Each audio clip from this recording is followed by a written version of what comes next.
On a sweltering July afternoon in 2019, the facade of suburban bliss was shattered in a way that would haunt the community for years to come. At the center of this tragedy were the Hendersons.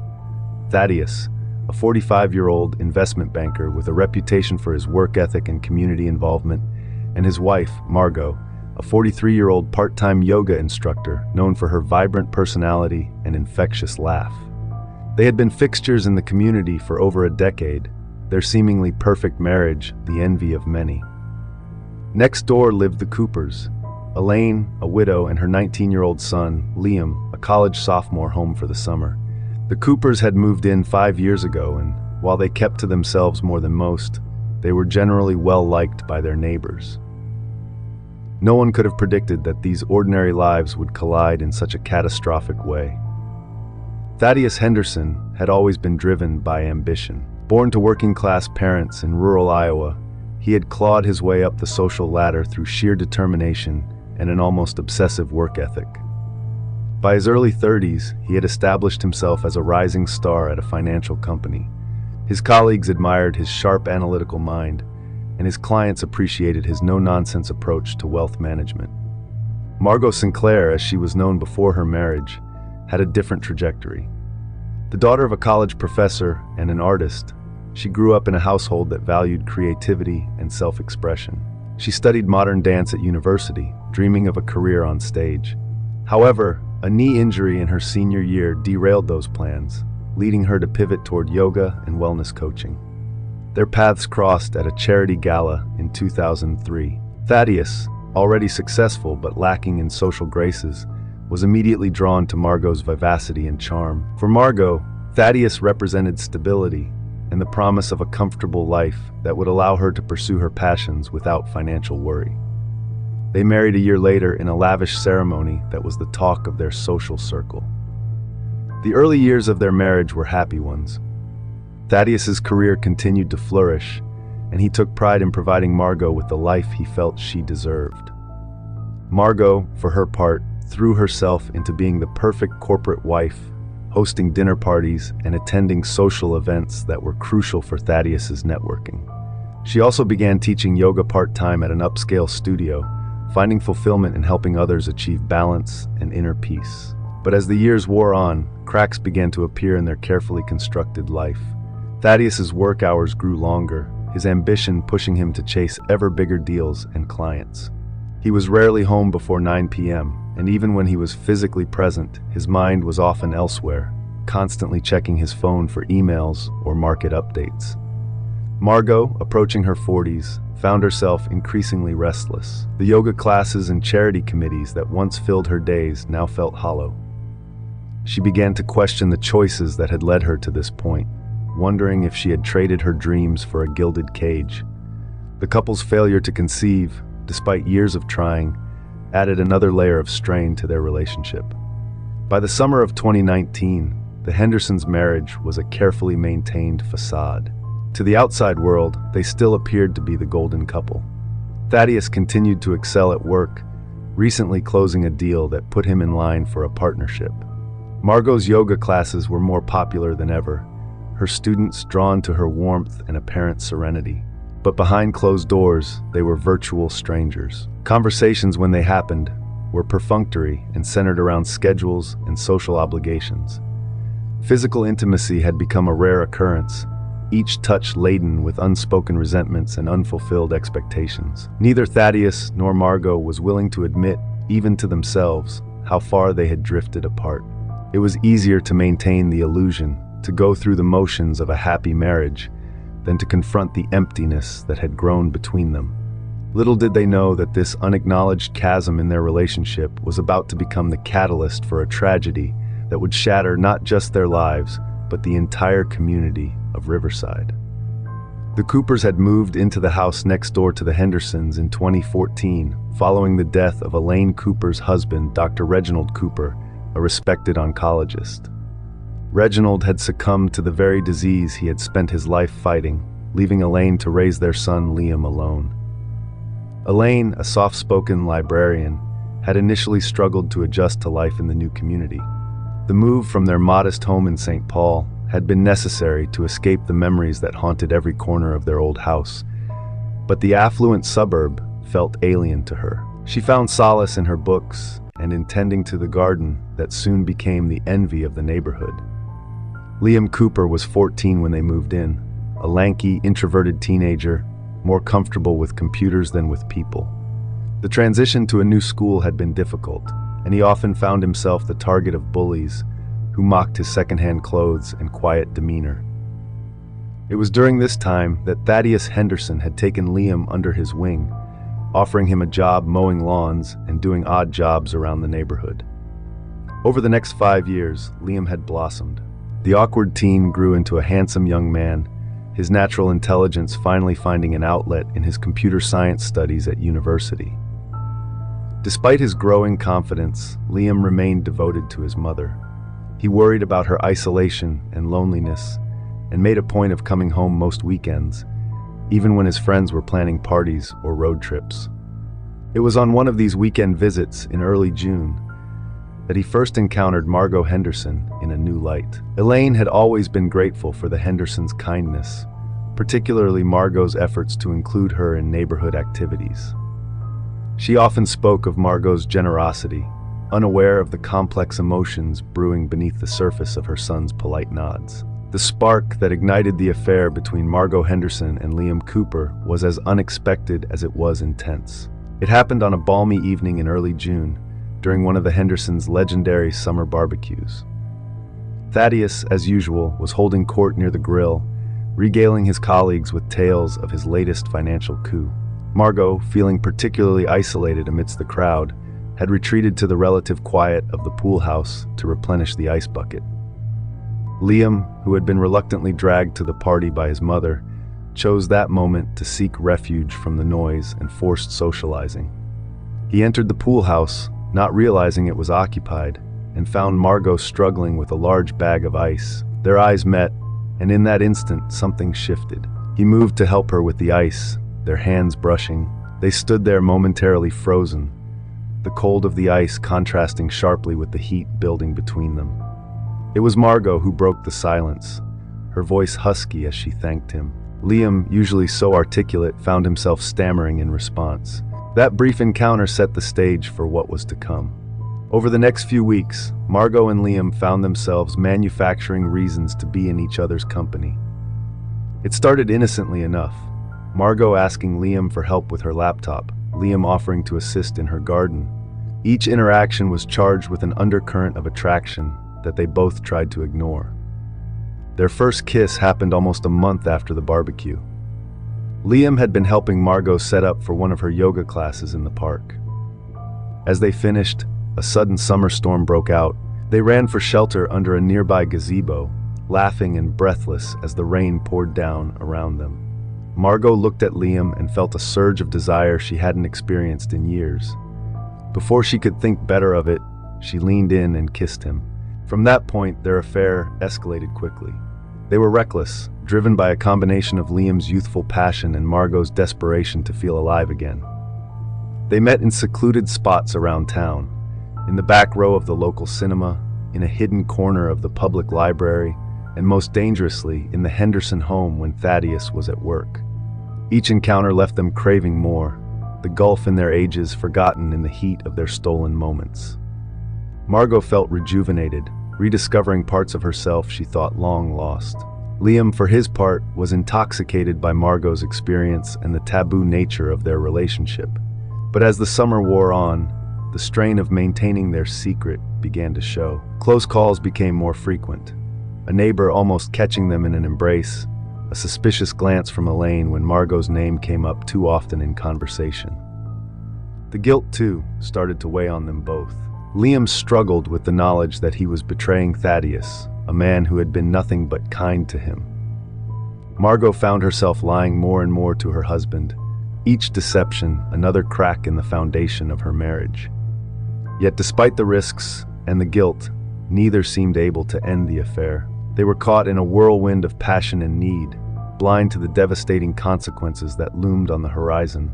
July 15th, 2019, dawned hot and humid, the air heavy with the promise of an approaching storm.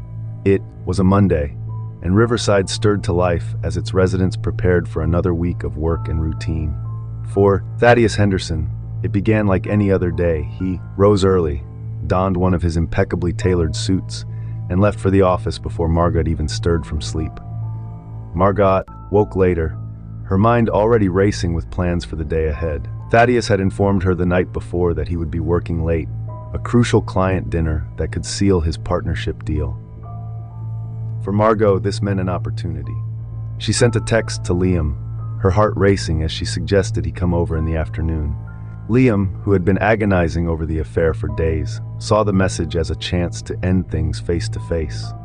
He replied with a simple, "Okay," resolving to break it off before the situation spiraled further out of control.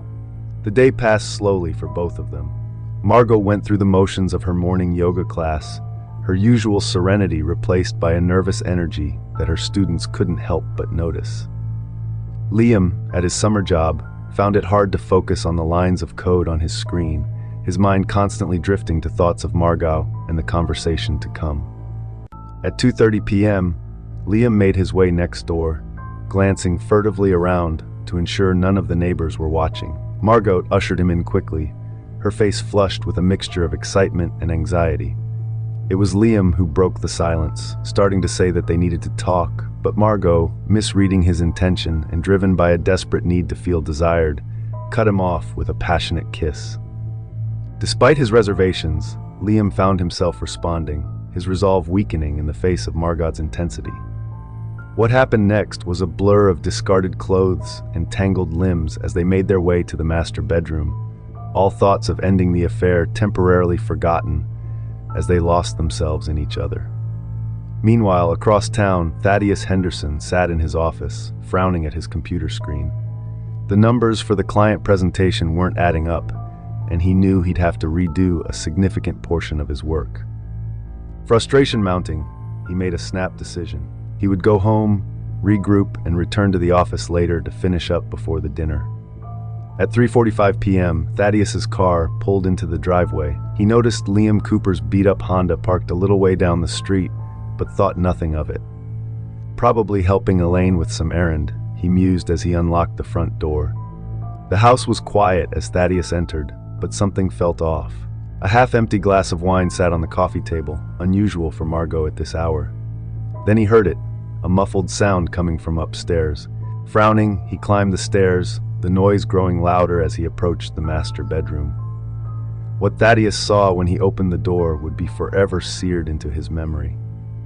His wife, the woman he had loved for 15 years, was in their bed with Liam Cooper, the 19-year-old guy he had mentored and trusted.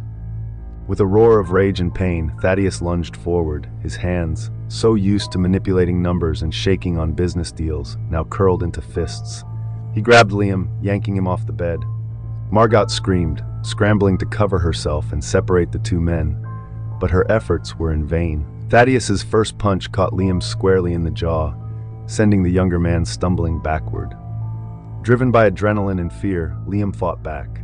The two men grappled, crashing into the dresser, sending framed photos and trinkets scattering across the floor. In the chaos, no one noticed the heavy crystal bookend that fell from the dresser's top. No one saw it until Thaddeus, in a fit of blind rage, grabbed it and brought it down on Liam's head with a sickening thud. The sound seemed to echo in the sudden silence that followed. Liam crumpled to the floor, blood pooling rapidly around his motionless form. Margot's scream pierced the air as the full horror of what had just transpired hit them all. In that moment, as storm clouds gathered outside and sirens wailed in the distance, the lives of everyone involved changed irrevocably. The idyllic facade of Riverside had been shattered, and nothing would ever be the same again. The piercing wail of police sirens shattered the usual tranquility of the community. Neighbors peered out from behind curtains, curiosity mingling with apprehension, as squad cars and an ambulance screeched to a halt in front of the Henderson residence. The first officers on the scene were met with a tableau of horror that would haunt them for years to come. Inside, they found a shell-shocked Thaddeus Henderson, his hands covered in blood, sitting on the edge of the bed with his head in his hands. Margot, barely clothed and hysterical, was sobbing uncontrollably. The room bore all the hallmarks of a violent struggle, overturned furniture, shattered glass, and smears of blood on the hardwood floor. Detective Ava Rossi, a veteran of the police department's homicide unit, took charge of the scene. Her first priority was securing medical attention for Liam Cooper, as paramedics worked feverishly to stabilize him. Rossi began the delicate process of piecing together the events that had led to this tragedy. Thaddeus, still in a state of shock, was taken into custody without resistance. Margot was separately questioned. Their stories, fragmented and emotional, painted a picture of a long simmering marital discord that had exploded into violence. As word spread through the neighborhood, a crowd began to gather at the police cordon. Among them was Elaine Cooper, who collapsed in grief when informed of her son's critical condition. She was quickly whisked away to the hospital, where Liam was fighting for his life in the intensive care unit. The investigation moved quickly. Forensics teams combed through the Henderson home, collecting evidence and taking photographs. The crystal bookend, now a potential murder weapon, was carefully bagged and tagged. Neighbors were interviewed, their statements adding context to the relationships between the Hendersons and the Coopers. One neighbor recalled hearing raised voices from the Henderson house earlier that afternoon, but had dismissed it as a television playing too loudly. Another mentioned seeing Liam enter the Henderson home around 2:30 p.m., noting it because he thought it odd given Thaddeus's usual work schedule. As night fell, the gravity of the situation became clear. Liam Cooper was pronounced dead at 9:47 p.m., never having regained consciousness. The charge against Thaddeus Henderson was elevated from assault to second-degree murder. In the days that followed, more details emerged. Margot, racked with guilt and facing intense scrutiny, admitted to the affair with Liam. Her statement, given through tears at the police station, provided a timeline of their relationship and the events leading up to that fateful afternoon. Thaddeus, advised by his hastily retained attorney, remained silent, but his colleagues at the company painted a picture of a man under immense pressure, working long hours in pursuit of a partnership that had seemed within reach. None, however, had suspected the depth of his marital problems or the capacity for violence that had been unleashed. The case against Thaddeus Henderson was building, but Rossi knew that in the court of public opinion, there would be no clear villains or heroes in this story. Only victims, each in their own way, of the secrets and lies that had finally come to light in the most devastating manner possible. But no one ever expected the plot twist that was about to come, a twist that would shock everyone, including the Hendersons. The Henderson trial began on a crisp autumn morning, 6 months after the events that had shaken Riverside to its core. The county courthouse, a stately building of red brick and white columns, was surrounded by reporters and curious onlookers. Inside, the tension was palpable as the judge called the court to order. Prosecuting attorney Veronica Talbot, known for her sharp mind and even sharper tongue, laid out the state's case in her opening statement. She painted a vivid picture of Thaddeus Henderson as a man consumed by rage and jealousy, who had brutally murdered a young man in the prime of his life. Talbot's words were measured but impactful, her gaze sweeping across the jury as she promised to prove Henderson's guilt beyond any reasonable doubt. The defense attorney countered with a narrative of his own. He portrayed Thaddeus as a devoted husband and pillar of the community, pushed to the brink by a betrayal of the deepest kind. Sterling suggested that the death was a tragic accident, the result of a confrontation that had spiraled out of control. As the trial progressed, a parade of witnesses took the stand. Forensic experts testified about blood spatter patterns and the force required to cause Liam's fatal injury. Neighbors recounted the events of that day, and character witnesses spoke to the personalities and reputations of both Thaddeus and Liam. But it was Margot Henderson's testimony that captivated the courtroom. Over 2 grueling days on the stand, she laid bare the disintegration of her marriage and the evolution of her relationship with Liam. Her voice trembled as she described the moment Thaddeus had walked in on them and the horror of watching the confrontation unfold. Under cross-examination, Sterling tried to paint her as an unfaithful wife whose actions had driven her husband to temporary insanity, but Margot held firm, accepting her part in the tragedy while insisting that nothing justified Liam's death. Elaine Cooper's testimony was brief but powerful. Still grief-stricken, She spoke of her son's kindness and his dreams for the future, all cut short in an act of violence. Her quiet dignity in the face of unimaginable loss moved many in the courtroom to tears. As the trial neared its end, all eyes turned to Thaddeus Henderson. Against his lawyer's advice, he chose to take the stand. His testimony was a study in contrasts, moments of apparent remorse interspersed with flashes of the anger that had led to Liam's death. He spoke of the pressure he'd been under at work, the growing distance in his marriage, and the shock of discovering his wife's infidelity. When describing the fight with Liam, Thaddeus claimed he had never intended to cause serious harm, that he had simply lost control.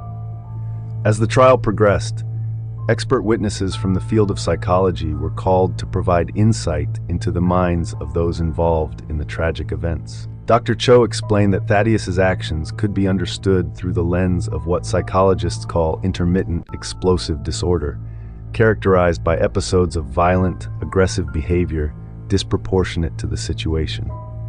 She pointed to Thaddeus's high-stress job, his unexpressed marital dissatisfaction, and the shock of discovering his wife's infidelity as contributing factors to his violent outburst. However, under cross-examination, Dr. Cho conceded that while these factors could explain Thaddeus's behavior, they did not excuse it. She emphasized that many individuals face similar stressors without resorting to violence. The defense called a specialist in marriage and family therapy to testify about the psychological impact of infidelity. Fredman described the profound sense of betrayal and loss of identity that a person may experience upon discovering a spouse's affair. He likened it to a form of psychological trauma capable of triggering extreme emotional responses. The psychological analyses presented during the trial offered a complex picture of human behavior and motivation. They highlighted how a combination of personal history, societal expectations, and immediate circumstances could collide to create a perfect storm of tragedy. After 7 grueling weeks of testimony, evidence presentation, and legal arguments, the fate of Thaddeus Henderson rested in the hands of the jury. As Judge Blackwell sent the 12 men and women to deliberate, a tense silence fell over the courtroom. After a short recess to consider all factors, Judge Blackwell returned to deliver her sentence. Citing the violent nature of the crime, balanced against Thaddeus's lack of prior criminal history and the unique circumstances of the case, she sentenced him to 18 years in state prison, with the possibility of parole after 12 years. As Thaddeus was led away in handcuffs, the full weight of the tragedy seemed to descend upon the courtroom. There were no victors here, only lives irrevocably altered by a moment of passion and a split second of violence. Outside, as news of the verdict spread, the crowd's reactions were mixed. Some felt justice had been served, while others argued the sentence was too harsh or too lenient. But all agreed on one thing: the events that had unfolded in Riverside would leave an indelible mark on the community for years to come.